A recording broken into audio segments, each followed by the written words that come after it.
Hi guys, ఈరోజు వీడియోలో నేను పిక్సార్ట్లోని బర్త్డే సిరీప్ అనేది ఎలా డిజైన్ చేయాలో చెప్పబోతున్నాను. వీడియో అయితే చాలా ఇంట్రెస్టింగ్ ఉంటుంది. అస్సలు స్కిప్ చేయకుండా లాస్ట్ వరకు అయితే చూడండి. ఈ సిడిపి డిజైన్ చేయడానికి నేను మెయిన్గా 3 పిక్స్ అయితే తీసుకుంటున్నాను. ముందుగా పిక్సార్ట్ యాప్ అయితే ఓపెన్ చేసుకుని నేను ఫస్ట్ బ్యాక్గ్రౌండ్ అయితే సెలెక్ట్ చేసుకుంటాను. బ్యాక్గ్రౌండ్ తీసుకున్న తర్వాత మిగతా 3 ఫొటోస్ అయితే తీసుకుంటాను.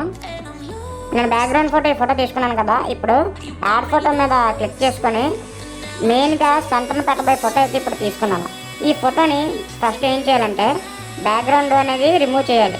బ్యాక్గ్రౌండ్ రిమూవ్ చేయడానికి మీకు బాటంలోని రిమూవ్ బీజీ అనే ఆప్షన్ కనిపిస్తుంది కదా, దాని మీద క్లిక్ చేసి రిమూవ్ బ్యాక్గ్రౌండ్ అని కనిపిస్తుంది కదా, దాని మీద క్లిక్ చేస్తే మీకు ఆ ఫోటోకు ఉన్న బ్యాక్గ్రౌండ్ అంతా రిమూవ్ అయిపోతుంది. చూపిస్తాను చూడండి. ఓకే, ఇప్పుడు చూసారా ఈ ఫోటోతో ఉన్న బ్యాక్గ్రౌండ్ అంతా రిమూవ్ అయిపోయింది.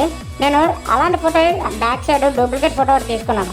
అదేనికి తీసుకున్నానంటే నాకు పక్కన కార్ ఉంది కదా, నాకు కార్ కూడా నాకు ఫోటోలో కావాలి. ఆ డూప్లికేట్ ఫోటోలో కారును పొజిషన్ తప్ప మిగతా పొజిషన్ అంతా నేను అరెస్ట్ చేసేస్తున్నాను. అరెస్ట్ చేసి సెంటర్లో ఉన్న ఫోటో అనేది ఆ హ్యాండ్ కార్కి కరెక్ట్గా టచ్ అయినట్టు సెట్ చేసుకున్నాను. ఇప్పుడు వేరే ఫోటో అనేది తీసుకున్నాను. ఈ ఫోటో అనేది నాకు కార్ బ్యాక్ సైడ్ కావాలి.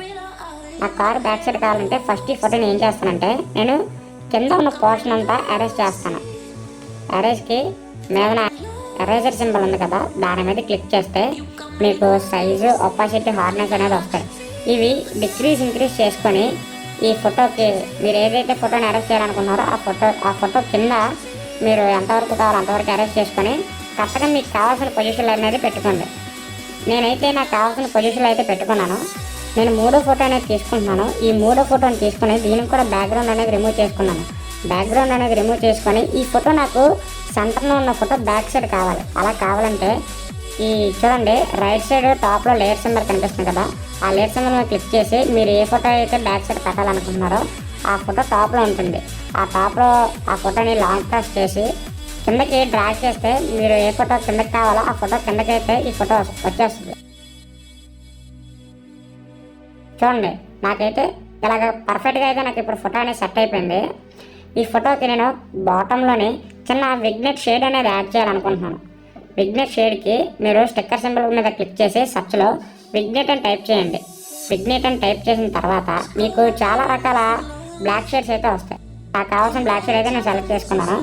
సెలెక్ట్ చేసుకుని నాకు ఎంతవరకు ఈ షేడ్ ఉండాలో అంతవరకు మాత్రం ఎంచుకొని మిగతా పోర్షన్ అంతా అరెస్ట్ చేసేస్తున్నాను. ఇప్పుడు నాకు ఆ బాటంలోని విష్మేడే అనే నేమ్ కావాలి.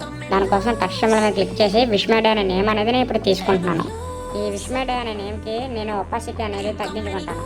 తగ్గించుకొని ఈ విష్మేడే అనే నేమ్ మీద ముందుగా నేను హైడ్ చేసుకున్న 2వ టెక్స్ట్ ఏదైతే ఉందో విష్మేడే అనే టెక్స్ట్ దాన్ని అన్హైడ్ చేసుకొని కొంచెం చిన్నగా దీన్ని సెంటర్ అనేది అప్లై చేస్తున్నాను. అప్లై చేసి దీనికి కూడా ఫాంట్ అనేది చేంజ్ చేస్తున్నాను.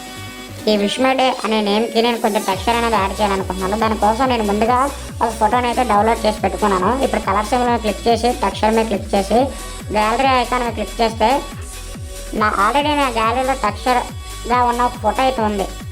ఆల్రెడీ ఉంది కాబట్టి నేను ఆ ఫోటోనే ఈ నేమ్కి ఇవ్వాలనుకుంటున్నాను. ఇప్పుడు చూడండి, ఇప్పుడు ఈ ఫోటో అనేది నేను ఆ నేమ్కి ఇస్తాను. ఇప్పుడు ఆ కలర్ అనేది ఈ నేమ్కి అనేది వచ్చేసింది. ఓకే, ఇప్పుడు ఫోటో అయితే కొంచెం బాగుంది. కాకపోతే మనం విగ్నెట్ యాడ్ చేసాం కదా, ఆ విగ్నెట్ అనేది ఇక్కడ మనకి మిస్ అయింది. దానికి మీద లేయర్ సింబల్ మీద క్లిక్ చేస్తే ఆ విగ్నెట్ని కొంచెం అడ్జస్ట్ చేస్తే మనకి కరెక్ట్గా ఆ నేమ్ అనేది కొంచెం కరెక్ట్గా కనబడడం జరుగుతుంది. ఓకే, ఇప్పుడు చూసారు కదా, ఇప్పుడు ఫోటో అయితే కొంచెం బాగుంది.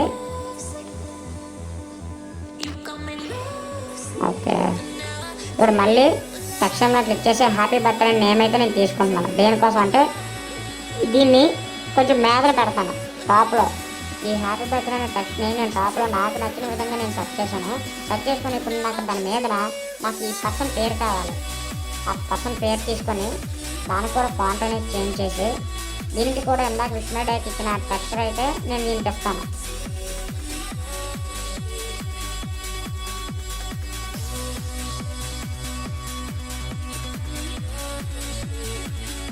ఇప్పుడు ఈ నేమ్కి కూడా టెక్స్చర్ అనేది యాడ్ అయిపోయింది. ఇప్పుడు ఈ ఫోటో మన ఫోటో ఆల్మోస్ట్ రెడీ అయిపోయింది పిక్సార్ట్లోని. ఇప్పుడు ఈ ఫోటో నేను సేవ్ చేసుకుంటాను. నేను ఇప్పుడు ఈ ఫోటోని అయితే రెమెడీ చేసుకున్నాను. రెమెడీ చేసుకొని మిగతా ఎడిటింగ్ అంతా నేను లైట్ రూమ్లో చేస్తాను. లైట్ రూమ్ అప్లికేషన్ అయితే ఓపెన్ చేసుకొని ఇప్పుడు నేను ఏదైతే పిక్సార్ట్లోని రెమెడీలోని చేసిన ఫోటో ఏదైతే ఉందో దాన్ని లైట్ రూమ్లోకి అయితే ఇంపోర్ట్ చేసుకున్నాను. ఇంపోర్ట్ చేసుకొని దీంట్లో కూడా కొన్ని పారామీటర్స్ అయితే ఉంటాయి ఈ లైట్ రూమ్లోని. నాకు నచ్చినట్టుగా ఆ పారామీటర్స్ అన్ని నేను సెట్ చేసుకుంటున్నాను. ఈ లైట్ రూమ్ అనేది కలర్ గ్రేడింగ్ వాడతారు. దీనికోసం కూడా నేను వేరే వీడియోలో చెప్తాను. ఆల్మోస్ట్ మన ఫోటో అయితే అయిపోయింది. ఈ ఫోటోని నేను ఎక్స్పోర్ట్ చేసుకొని చూడండి చూపిస్తాను. ఫోటో అయితే చాలా పర్ఫెక్ట్గా వచ్చింది, చాలా నీట్గా, ఎక్కడ కూడా గ్లిచెస్ లేకుండా. మీరు కూడా ఒకసారి ట్రై చేసి మీ ఫోటోస్ ఎలా వచ్చాయో కామెంట్ సెక్షన్లో కామెంట్ చేయండి. వేరే వీడియోతో మళ్ళీ కలుద్దాం.